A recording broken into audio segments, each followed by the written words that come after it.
Hey friends, welcome back to day 8 of our vocabulary challenge. Today's word is strong. We'll explore 3 synonyms, sturdy, tough, and resilient, to help you express the idea of strength in different ways.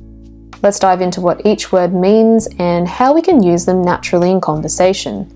Let's start with our main word, strong. When we say something is strong, we're often talking about its ability to withstand pressure or remain effective over time. However, strong can take a few different meanings. For example, it can mean involving or possessing physical or mental strength, solid or robust in its construction, meaning not easily broken or injured. It can also mean having a resolute will or morally firm and incorruptible character, or being intense in quality, for example, a strong voice or a strong smell. You can also describe a strong person, a strong material, or even a strong opinion.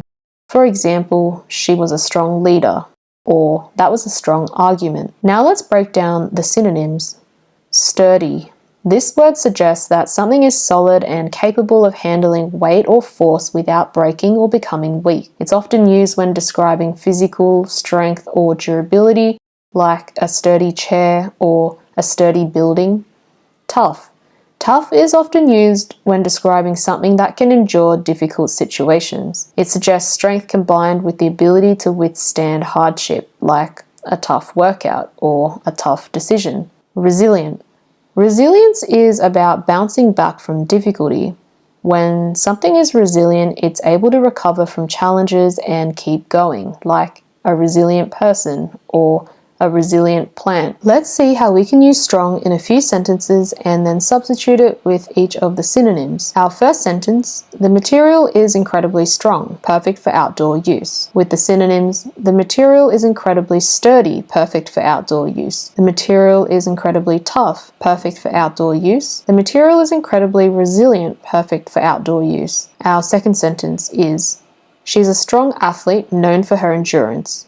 With the synonyms, she's a tough athlete known for her endurance, and she's a resilient athlete known for her endurance. Note here that the sentence, she's a sturdy athlete known for her endurance, sounds a little unnatural because sturdy is typically used to describe physical objects like furniture or tools rather than people. Let's explore the subtle differences between these words in context. In our first example, the material is incredibly strong, perfect for outdoor use. Sturdy emphasizes durability and reliability. It suggests the material will not easily break or wear down. Tough adds the idea that the material can withstand rough conditions like extreme weather. Resilient highlights the ability of material to bounce back after being tested, like a material that doesn't lose its strength after repeated use. In the second example, she's a strong athlete known for her endurance. Tough emphasizes her ability to handle challenging conditions both mentally and physically. Resilient conveys that she can recover from setbacks such as injuries and keep pushing forward. To recap, strong is a versatile word used to describe power or endurance involving possessing physical or mental strength. Sturdy emphasizes durability, tough suggests endurance through hardship, and resilient focuses on recovery and the ability to bounce back from challenges. Thanks for tuning in today. Try these words to describe things that are built to last, whether it's materials, people, or ideas. Join us tomorrow for day 9 of our vocabulary challenge. See you then.